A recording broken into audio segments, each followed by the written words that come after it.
दोस्तों नमस्कार। स्वागत है आपका स्पीक जी न्यूज़ पर। भारत के नए और आक्रामक तेवर को देख रहा है चीन। उसे अब अच्छी तरह से समझ आ रहा है कि अब भारत भी उसकी गर्दन में हाथ डालकर जमीन में गिराने का जज्बा और शक्ति रखता है।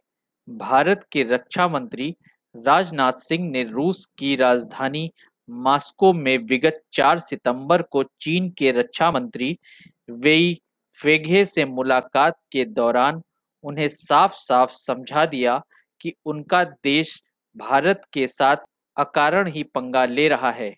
इस तरह से पंगा लेने से चीन का नुकसान हो सकता है।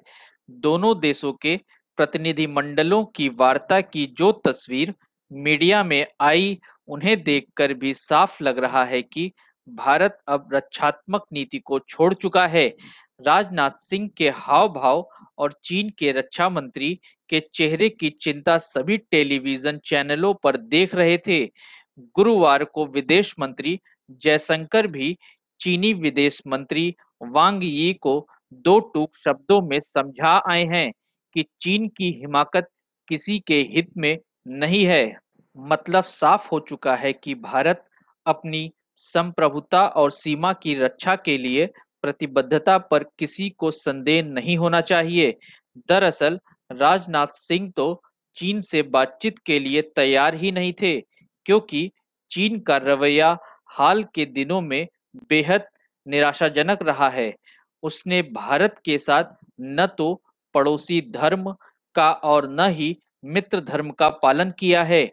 वह कोरोना काल जैसे कठिन दौर में भी line of actual control LAC के नजदीक बड़ी संख्या में सैनिकों की तैनाती करता रहा है। ये दोनों देशों के बीच बनी आम सहमति का खुलेआम उल्लंघन है। देखिए, लोकतंत्र में आपसी मतभेद तो होते ही रहते हैं। भारत में भी पक्ष और विपक्ष में अनेक मसलों पर एक राय कभी नहीं बन पाती है, पर देश की अखंडता के सवाल पर तो सारा देश लगभग एक है। इस बाबत कहीं कोई अलग राय नहीं है। पूरा देश ही इस समय पूरी एकजुटता और शक्ति के साथ प्रधानमंत्री नरेंद्र मोदी के हर कदम पर कदम ताल को तैयार है।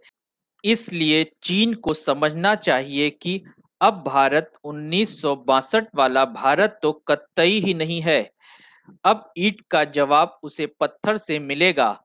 सन 1962 से ही भारत के लाखों वर्ग किलोमीटर के बहुत बड़े जमीन के हिस्से को कब्जा कर बैठा धूर्त चीन भारत से लगती एलएसी पर फिर अतिक्रमण करने की चेष्टा करता रहा है। भारत भी तत्काल ही बिना समय गवाए उसकी हरकतों का लगातार मुंहतोड़ जवाब भी दे रहा है। इसलिए अब चीन भी सीमा विवाद को बातचीत सुलझाने को तैयार भी हो गया है। इसलिए ही चीन ने राजनाथ सिंह से बातचीत का आग्रह किया था। चीन ने लगती सीमा पर भारतीय सेना आज के दिन मुस्तैदी से तैनात है। चीन परेशान इसलिए है क्योंकि भारत और अमेरिका करीब आते जा रहे हैं। कोरोना काल के बाद आर्थिक नुकसान झेल रहा चीन यह बर्दाश्त करने को तैयार नहीं है कि वहां से कारोबार समेटकर कई बड़े कारोबारी भारत का रुख कर ले। अमेरिका आज हर अंतर्राष्ट्रीय मंच पर भारत की पैरोकारी करता नजर आ रहा है। चीन की विस्तारवादी कूटनीति इसे सहन नहीं कर पा रही है, इसलिए ही वह बेहद परेशान है। दोनों देशों के बीच 4048 किलोमीटर में फैली लंबी सीमा है। इसमें western sector Ladakh, middle sector Uttarakhand और ईस्टर्न सेक्टर सिक्किम शामिल है। अब भारत चीन से रणभूमि और कूटनीति दोनों स्तरों पर दो-दो हाथ करने के लिए तैयार है। इस बीच भारत चीन के खिलाफ 1962 और फिर 1965, 1971 और कारगिल में पाकिस्तान के विरुद्ध जंगों में एक साथ खड़ा था। कहीं कोई राजनीति नहीं थी। राजनीतिक मतभेद और वैचारिक मतभिन्नताओं के लिए कोई जगह नहीं रही थी। चीन ने 1962 की जंग के बाद हमारी भूमि पर कब्जा जमा लिया था। तब देश की संसद ने 14 नवंबर 1962 को उस प्रस्ताव को ध्वनि मत से पारित किया था, जिसमें चीन द्वारा हड़पी गई भारतीय भूमि को वापस लेने का राष्ट्रीय संकल्प था। प्रस्ताव को 8 नवंबर 1962 को लोकसभा में रखा गया था। प्रधानमंत्री जवाहरलाल नेहरू ने यह प्रस्ताव रखा था। चीन ने 1962 की जंग में अक्सई चीन को कब्जा लिया था। प्रस्ताव में कहा गया था, ये सदन पूरे विश्वास के साथ भारतीय जनता के संकल्प को दोहराना चाहता है कि भारत पवित्र भूमि से वे आक्रमणकारी को खदेड़ दिया जाएगा। इस बाबत भले ही कितना लंबा और कठोर संघर्ष करना पड़े।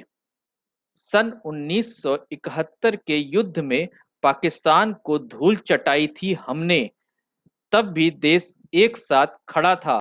यानी देश हित पर आंच आने पर देश एक रहा। देश की एकता, अखंडता और विकास के मार्ग में आने वाली किसी भी शक्ति को देश पूरी ताकत से धूल में मिला देगा। याद रखना होगा कि संसद में सत्ता पक्ष और विपक्ष के बीच तनावपूर्ण माहौल होने से देश के शत्रु ही तो खुश होंगे। वे तो चाहते भी हैं कि भारत कमजोर और पिलपिला हो। इसलिए ही देश में धर्म के नाम पर सुनियोजित दंगे करवाए जाते हैं, तोड़फोड़ की जाती है और सरकारी संपत्ति को नष्ट किया जाता है। देश को अपने अंदर और बाहर के शत्रुओं को पहचाना और कुचलना ही होगा। दोस्तों, हमारा ये वीडियो आपको पसंद आया हो तो इसे लाइक करें और हमारे चैनल को सब्सक्राइब करना न भूलें, ताकि हमारी खबर आप तक जल्द से जल्द पहुंच सके। धन्यवाद।